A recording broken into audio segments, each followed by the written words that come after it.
తిరువనైకోవిల్ శ్రీరంగం నుంచి just 5 minutes journey. ప్రధాన దైవం శివుడు జంబుకేశ్వరుడు అండ్ శ్రీ అఖిలాండేశ్వరి.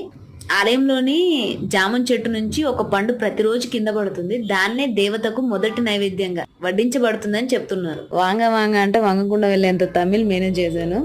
అరుల్మిగు శ్రీ మరియమ్మన్ ఆలయం. ప్రధాన దేవత సమయపురం మరియమ్మన్, ఆదిపరాశక్తి రూపం. మలేషియా అండ్ సింగపూర్ లో మరియమ్మన్ టెంపుల్స్ చాలా ఉన్నాయి. ఇక్కడ దేవతకు ఎటువంటి అభిషేకాలు అంటే పవిత్ర స్నానాలు నిర్వహించరు. దానికి బదులుగా అభిషేకం ముందు చిన్న రాతి విగ్రహానికి చేస్తారు. అందులో భక్తులు మవిలకు అంటే బెల్లం, బియ్యం పిండి మరియు నెయ్యితో చేసిన తీపి వంటకం ని అందిస్తారు. వందలాది మంది భక్తులతో ఫుల్ రష్ గా ఉంది. టికెట్ కంటే చాలా రెట్లు ఎక్కువ మనీ అడిగి మేము డైరెక్ట్ తీసుకెళ్తాం దర్శనానికి అని అడుగుతున్నారు. సో ఇంకా తప్పేది లేక మనీ ఇచ్చి దర్శనం చేసుకున్నాను. షార్ట్ కట్ రూట్ లో వెళ్ళిపోయాను. క్యూ లైన్ లో నా వెంట 2 జోగినీలు ఉండి ఉప్పు ఎక్కడ వేయాలి అండ్ అమ్మవారి గురించి తమిళంలో ఎక్స్ప్లెయిన్ చేస్తూ చక్కగా దర్శనం చేయించారు.